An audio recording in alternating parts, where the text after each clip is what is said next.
ಮದ್ವೆ ಲೇಟ್ ಆಗಾದ್ರೆ ತಪ್ಪು, ಮದ್ವೆ ಆಗದೆ ಇದ್ರೂ ತಪ್ಪು, ಮದ್ವೆ ಮುರಿದು ಹೋದ್ರೆ ಅದು ತಪ್ಪು,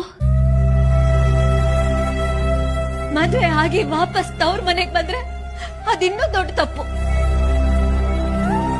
ಯಾಕೆ ಹೆಣ್ಮಕ್ಳಿಗೆ ಇಷ್ಟು ಪ್ರಾಬ್ಲಮ್ಮು?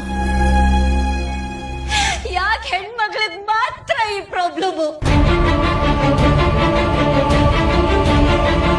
ಈ ತರ ಬೇಗ ಅವಸರದಲ್ಲಿ ಮದ್ವೆ ಮಾಡಿ ಕಳ್ಸಿ ಗಂಡನ ಮನೆಯಲ್ಲಿ ಕಷ್ಟ ಸಹಿಸ್ಕೊಳಕ್ಕಾಗದೆ, ಯಾರ ಹತ್ರನೂ ಹೊರಗೆ ಹೇಳ್ಕೊಳಕ್ಕಾಗದೆ, ಗಂಡನ ಮನೆಯಲ್ಲೇ ಇರಕ್ಕಾಗದೆ, ವಾಪಸ್ ತವ್ರ ಮನೆಗೆ ಬರಕ್ಕಾಗದೆ ಹೆಣ್ಮಕ್ಳು ನೆರಳ್ತಿದ್ದಾರೆ.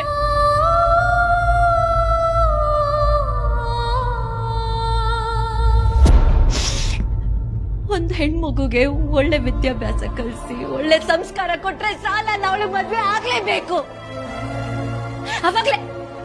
ಅವಾಗ್ಲೇ ಅಪ್ಪ ಅಮ್ಮನಿಗೆ ತಮ್ಮ ಜವಾಬ್ದಾರಿ ಪೂರ್ತಿ ಆಯ್ತು ಅಂತ ನಿರ್ಧಾರ ತಗೋತೀರ.